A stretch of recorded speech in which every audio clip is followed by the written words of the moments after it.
எத்தனையோ கோடி பேர் இருக்க, உங்களையும் என்னையும் மட்டும் தன் பக்தராக்கியுள்ளார் பாபா. இறைவன் ஒருவனாக இருந்தாலும் வெவ்வேறு உருவெடுத்து அனைவரையும் ஆள்வதற்காக பல திருநாமங்கள், பல கல்யாண குணங்கள், பல பிரபாவங்கள், உருவங்களுடன் விளங்குகின்றான். மனிதராக பிறந்தவர்கள் ஈடேற இத்தகைய கடவுளை அறிந்து கொள்ள வேண்டும். நீங்களும் நானும் உய்வடைய சாயி என்னும் திருநாமம் தாங்கி நமக்கு சத்குருவாக, குருவாக, தெய்வமாக, ஆபத் பாந்தவனாக நம்மில் நிலை பெற்றிருக்கிறான். கடவுளை நவவித பக்தியால் வழிபடலாம் என்று சாயி சச்சரிதம் கூறுகிறது. 11 வழிகளில் கும்பிடலாம் என்று நாரத பக்தி சூத்திரம் கூறுகிறது. கடவுளை கும்பிட இதுதான் வரைமுறை, வழிமுறை என்று எதுவும் கிடையாது. அவரவர்க்கு ஏற்ற மாதிரி இறைவன் வளைந்து கொடுத்து தன்னை வணங்க வைக்கின்றான்.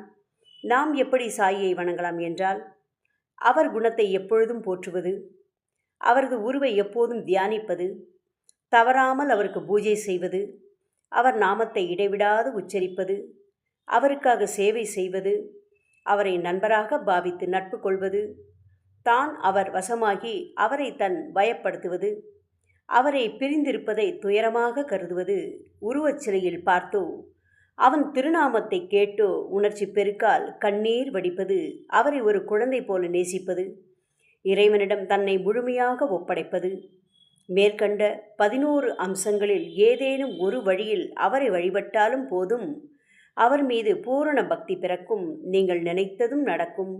இந்த அம்சங்களில் நீங்கள் எந்த விதத்தில் பக்தி செய்கிறீர்கள் என்று எனக்கு கமெண்டில் கூறுங்கள். ஓம் சாய்ராம்.